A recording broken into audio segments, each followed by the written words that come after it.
I guess the whole state of Tennessee is under construction. We go to Vanderbilt, they're under construction. We come all the way over to Knoxville, they're under construction. But you know what? That's not going to stop us from bringing you our 2024 Tennessee football prediction right here at the Gridiron Expert, live from Neyland Stadium in Knoxville. Arguably one of, if not the best stadium in all of college football, with one of the best atmospheres in all of college football. And look, Josh Heupel, he's got this team rolling. Another 9-win season last year.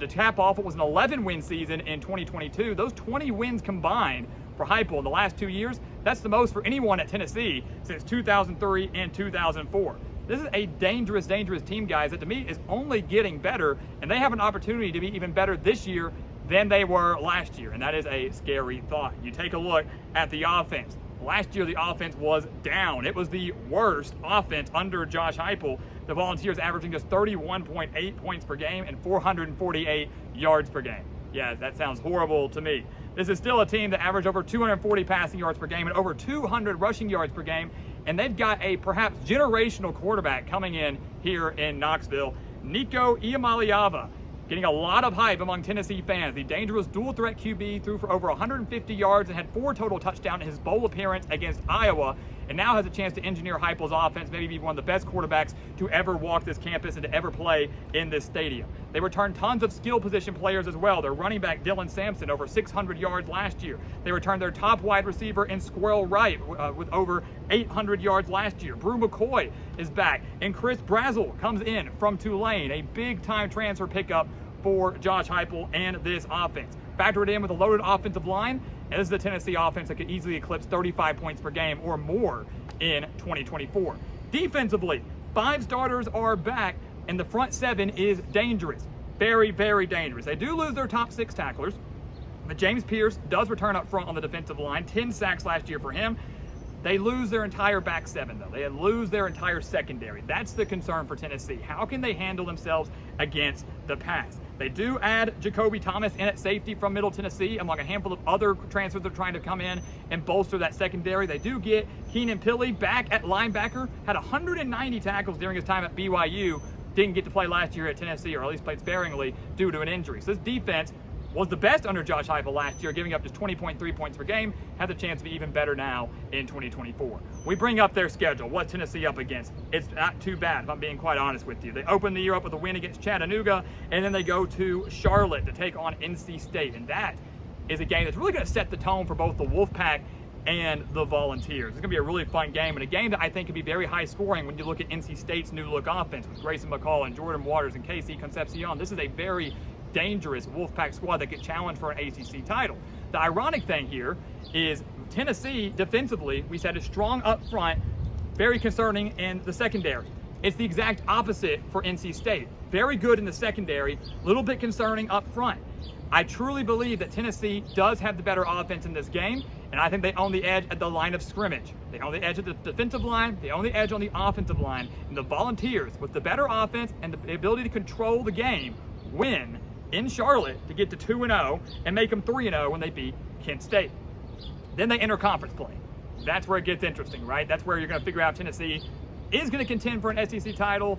Maybe they're going to go to another good bowl game, what it's going to be. And how perfect that they open up against one of the SEC newcomers on the road at Oklahoma, the school where Josh Heupel quarterbacked for many years, the team where he served an assistant coach for many years. Now he gets to return to Norman and try to spoil the Sooners' SEC opener. The thing is, he's not going to do it.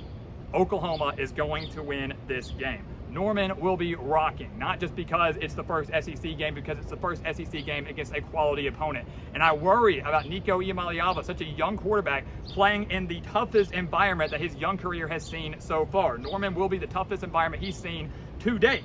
Obviously, when they go to Georgia later in the year, that could change. But this is a dangerous, dangerous Oklahoma team, and their defense is going to be looking much like a Brent Venables defense. Strong, strong back 7, 8 starters back. The Sooners team might not contend for an SEC title in year 1, but they are going to beat Tennessee in week 4. They get their bye week right after that, a great opportunity to regroup and fix their losses, fix what they did wrong. Then they go to Arkansas. No better way to recover from a loss than going to beat up on the Razorbacks in Fayetteville. I love that Bobby Petrino is back. I love that Arkansas's offense should be significantly better, but the Razorbacks do not have enough to keep up with Tennessee offensively, nor do they have the defense to slow down this type of offense, even though the Razorbacks really weren't all that bad defensively last year. Ironically, Tennessee has lost the last 3 to the Razorbacks. They're going to snap that streak now in Fayetteville on October 5th. They then come back home to take on Florida. Home field advantage. Home field advantage. It's key. It is huge when you're playing the Gators. Last year, the Volunteers got upset on the road, 29-16 against Billy Napier's squad that ultimately didn't even make a bowl game last year. Ironically, one thing to watch out for here is the team that has the most rushing yards in this game is 18-3. Last year, the Volunteers were outrushed 183-100, outgained by 83 yards on the ground. This year, that's not the case. That Tennessee front seven does their job. They slow down the Florida run game. Nico Iamaleava, Dylan Sampson, this running game for Tennessee, I'm not going to say torches the Gators, but does just enough to get a win. And Neyland Stadium going to be a major reason for that as well.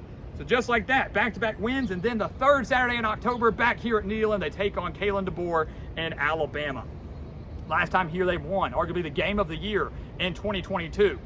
Last year in Tuscaloosa, led 20-7, and then got shut out in the second half. 20-7 at halftime, but lost 34-20. They've lost 16 of the last 17 to Crimson Tide. And many are going to say, oh, but Nick Saban's gone. Alabama has issues. The game's in Knoxville. Give me Tennessee. And I'm going to say, not so fast. Give me Alabama. I love this Alabama team. Kalen DeBoer is a proven winner. They've got a veteran quarterback returning in Jalen Milroe. Their defense not nearly as bad as people say it's going to be. I like this Bama team to still be a legitimate SEC title and playoff contender. It's going to be very, very close. Very close.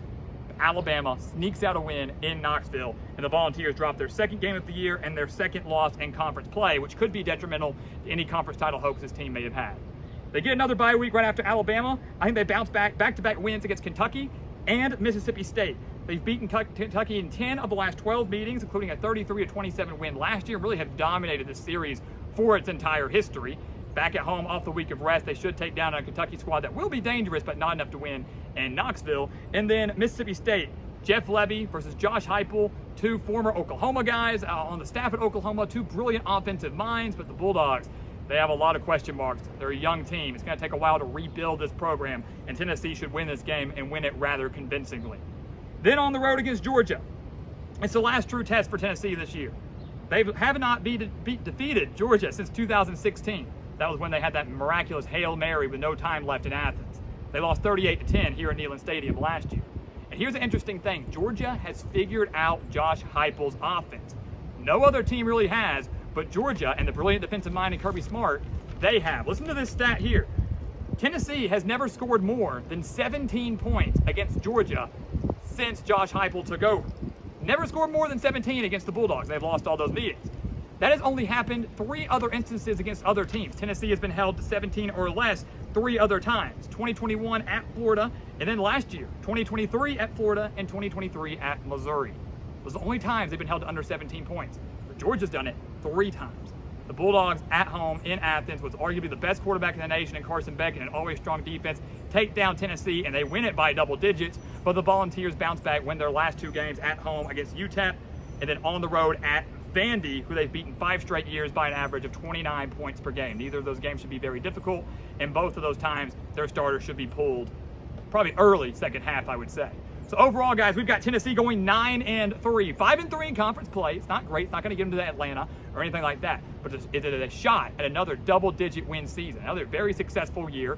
Another nationally ranked team that will finish nationally ranked. An opportunity to win 10 games if they can win their bowl game. An opportunity to make it 30 wins in 3 years for Josh Heupel here in Knoxville. Rocky Top. They're remaining on top. Yeah, they're not at the top of the standings, they're not on top of the national stage, but they still remain as one of the top offenses in the country, one of the best atmospheres in the country, and we got another successful season under Josh Heupel.